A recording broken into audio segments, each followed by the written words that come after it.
A mother has a genuine love for her children. She will always feel everything about her children, even without telling what is happening. She is one person who does the work of 20 for free. She knows everything by just embracing her children. A mother knows what's best for her children. No one can question how a mother loves her children. She thinks about her children day and night, even if they are not with her, and will love them in a way that they will never understand.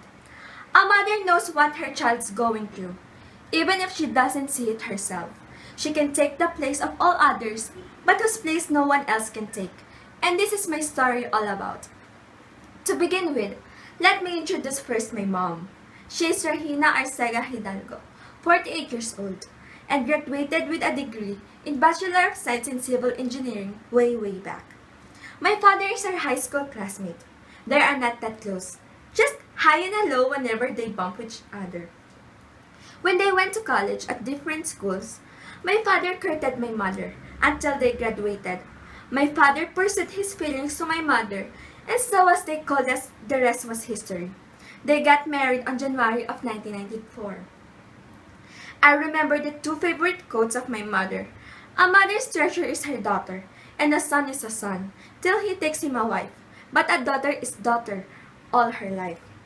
I am an only child. My mother and I have been together for 17 years. She knows everything about me. When I'm happy, when I'm sad, my favorite food which is spaghetti with a lot of hot dogs. The things that I wanted to buy, like ponytails and stickers. I remember when I was a little girl, she told me that I always wanted eyeglasses. So I have a collection of it. She always bought me ice cream because she enjoyed seeing me with dirt on my face and clothes. According to my mother, my favorite color then was pink, but now it's already blue. And my favorite cartoon show was Teletubbies.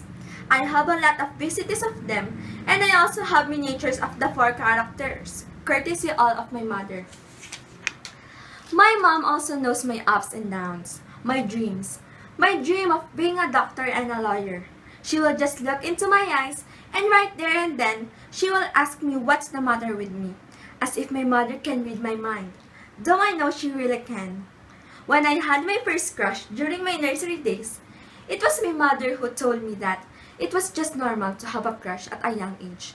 She explained to me well that crush is only admiration. Maybe I'd admire not just the good looks, but the good traits and qualities of a person. And maybe because I was so excited to have a playmate too. When I was a little girl, we shared funny moments that up to now, I giggle whenever it crossed my mind. There was one incident when we were at the mall. I playfully hid in one of the mannequins.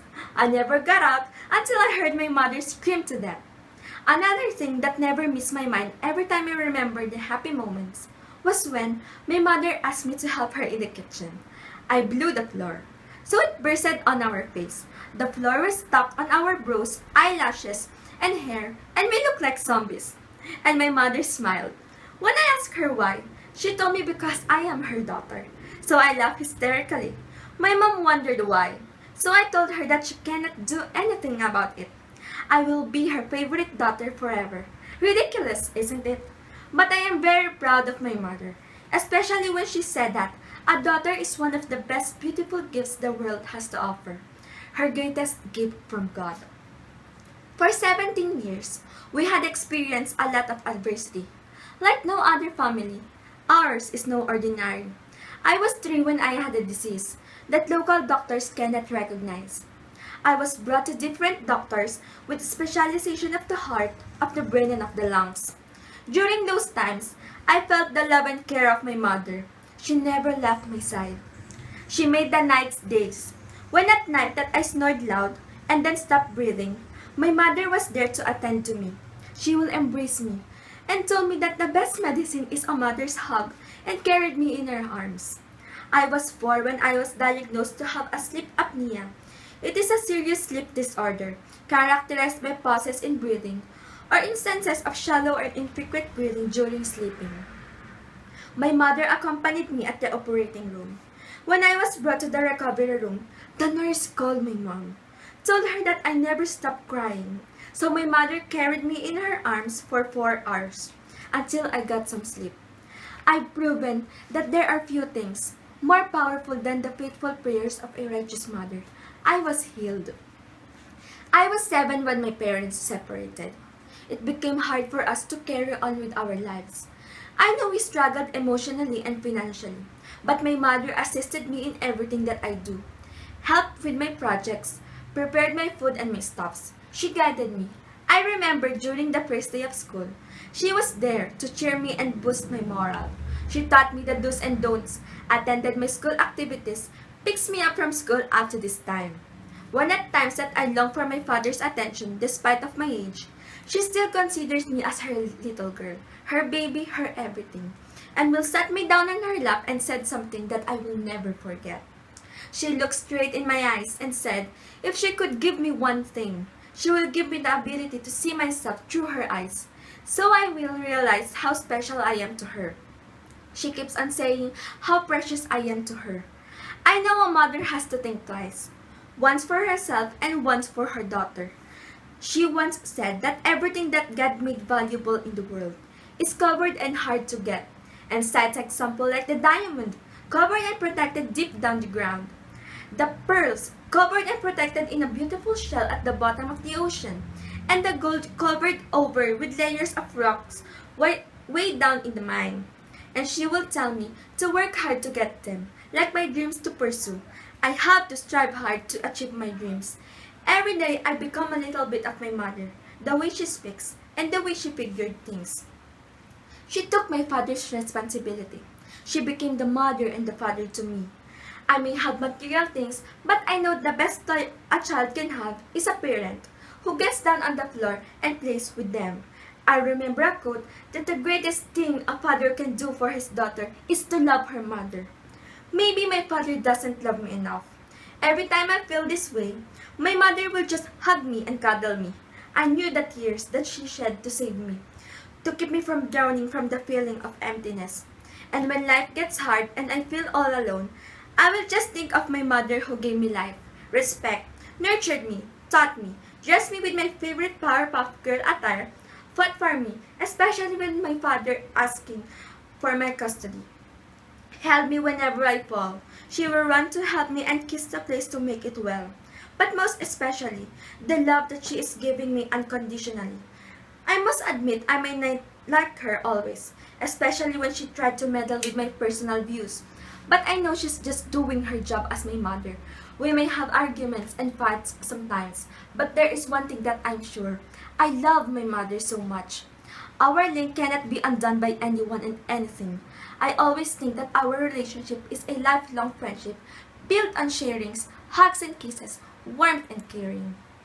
The sacrifices she did for me can't be measured by any material things. That even if she is sick, she still tries to attend to my needs. I know she gets tired, but she told me that taking care of me and loving me is her happiness. Name it and my mother can do it for me. Her love for me is nothing else in the world. It dares all things and crushes down remorselessly all that stands in my path. I love how she wakes me up every day. How I see her brightest smile, her eyes with love light shining. I can't imagine my life without her. We ate together, laughed together. Other people called us sisters, but I often called her Supermom that always breaks the rules. When the doctor said I cannot have cakes and chocolates, my mother will say, okay, take a bit. And my mom calls me Tiny Hero because she said I am protecting her with my magic touch and mighty hands. I am so blessed because I have a mother like her. She became my best friend, confident, my inspiration. She lets me grow on my own, even if at times she became overprotective of me. And she lets me fly with my own wings and catches me whenever I fall, and assuring me I can fly again and soar even higher because she believes in me. And she helped me stand when I can't. My mother is the most beautiful person on earth, my best critic, yet my strongest supporter. She taught me the values of life, most importantly, taught me about God. I may not be a perfect daughter, but I salute my mother for her big patience. She may not also a perfect mother, but she showed me that the best mom she can be. There are times that she felt like she failed, but in my heart and in my mind, she is my superwoman. I know of one place to cry. It is on my mother's arms. A successful mother are not the ones that have never struggled. They are the ones that never give up despite the struggle. My mother told me to face life challenges with curiosity, not fear, and appreciate the qualities that will make me uniquely beautiful and to contribute special to the world. When we are so busy growing up, we often forget that they are also growing old. When I grow old, my mother will be my daughter and I'll be her guardian. I may not carry her in my arms just the way she did when I was young, but I always carry her in my heart because I believe that a daughter is an extension of her mother. What the mother does, the daughter did. That's how I love my mother.